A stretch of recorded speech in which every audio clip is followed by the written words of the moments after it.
The other day I was at my local hobby store and I had a curious thought. What would it look like if Sonic the Hedgehog ran full speed into a fleet of Star Destroyers? I'm gonna fix this while I still can. The hobby store did not have a fleet of Star Destroyers, but what they did have was a bunch of World War II miniatures. So obviously my only choice was to recreate that 1 in a million moment with Sonic on the Western Front.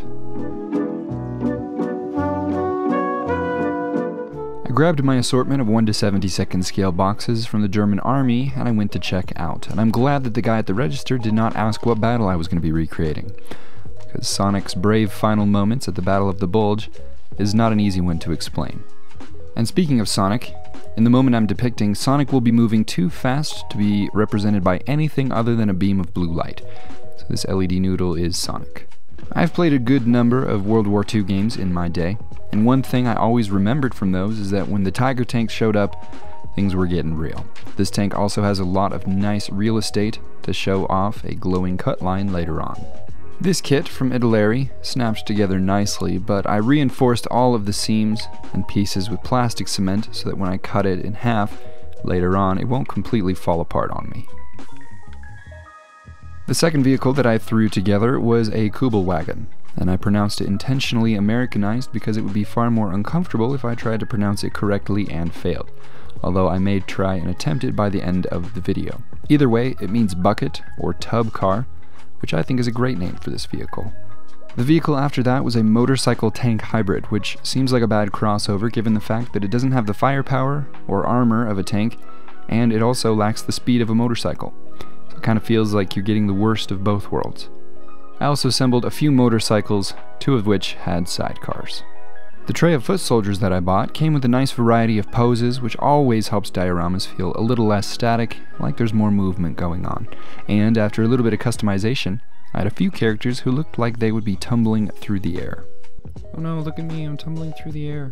Once everyone had been clipped from their sprues or runners, depending on what part of the hobby you come from, I glued them all to some painting bases, and then I took them outside to prime. There were 31 Footsoldiers in all. Along with all the people, I took the vehicles outside and I primed them black as well.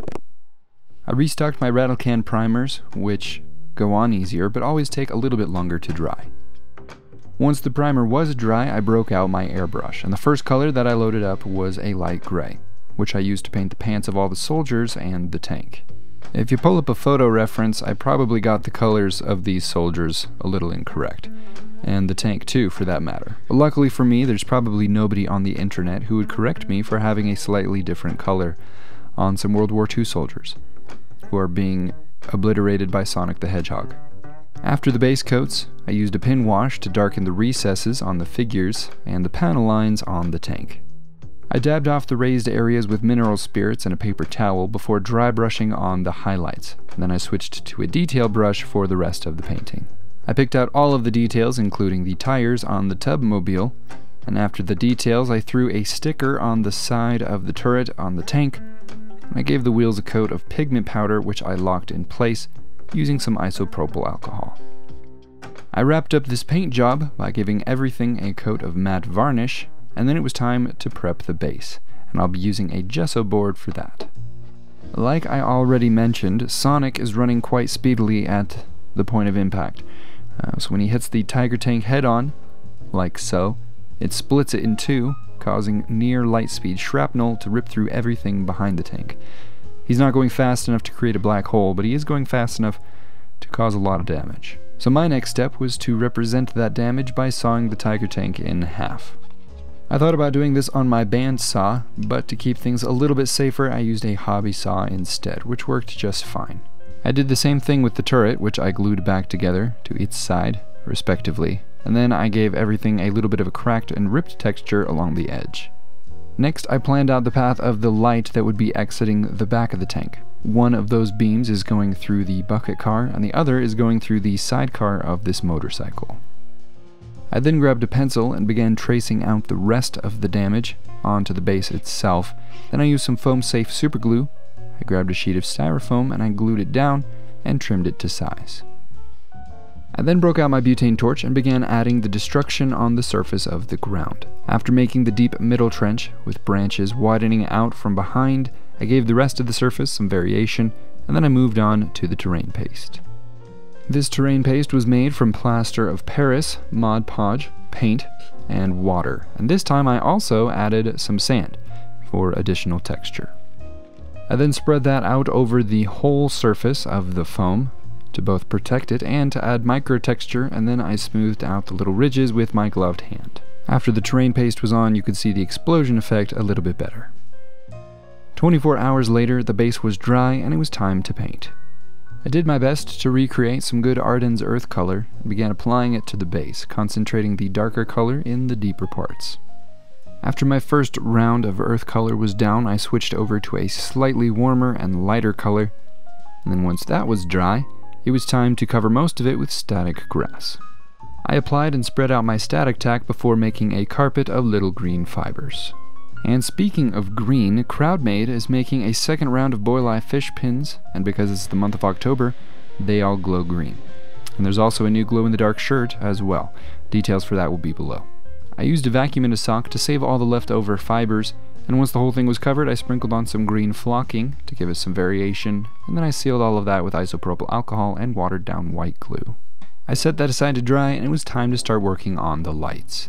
Along with the blue light streak, that is Sonic, I also wanted the tank to have a streak of light wrapping around the cut edge. To do that, I put a filament in one of those long pieces of clear heat shrink, which didn't work quite so well, so I peeled that off, and I tried again using small pieces, which worked really well. After the heat had been shrinked, I glued both sides back together and I tested the light, and I'm really happy with how that looks. For Sonic, I soldered one end of a filament to a straightened copper wire, which I wrapped with heat shrink and carefully shrunk, keeping it even and straight all the way down. I then ran Sonic through the tank and I covered the split with a bead of hot glue, which will help fill in the gaps and diffuse the light nice and evenly across the whole thing. I did the same thing with the tub bucket and the motorcycle sidecar, and with everything wired up, I brought back the base, which was now dry, and I began gluing everything in place. I needed to drill a few holes to run the wires. Once the holes had been drilled and everything was wired up to a battery pack and a switch, including a couple of standalone light beams, which I added afterward, I glued the rest of the army in place. And while I do that, I'd like to give a huge shout out to all of my patrons. Earlier I said I might try to pronounce Kubel Wagon correctly by the end of the video, so here goes. Kubel Wagon, Kubel Wagon, Kubel Wagon, Kubel Wagon, Kubel Wagon, Kubel Wagon, Kubel Wagon, Tub Wagon. If you're a native German speaker, please feel free to give my pronunciation a rating 1 out of 10 in the comments.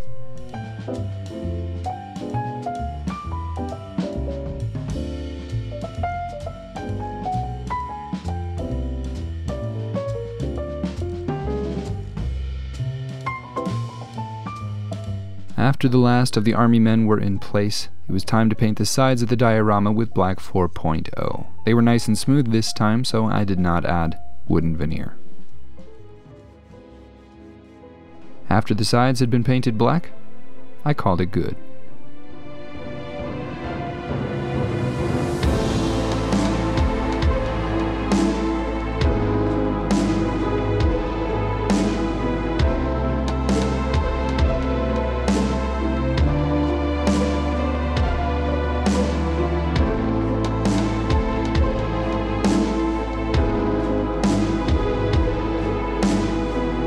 That is it for this video. Thank you all so much for watching. Hope you enjoyed. Huge shout out as always to my patrons. You guys are the best.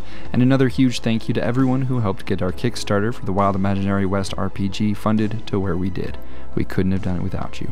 Have an awesome week, everyone. I'll see you next time.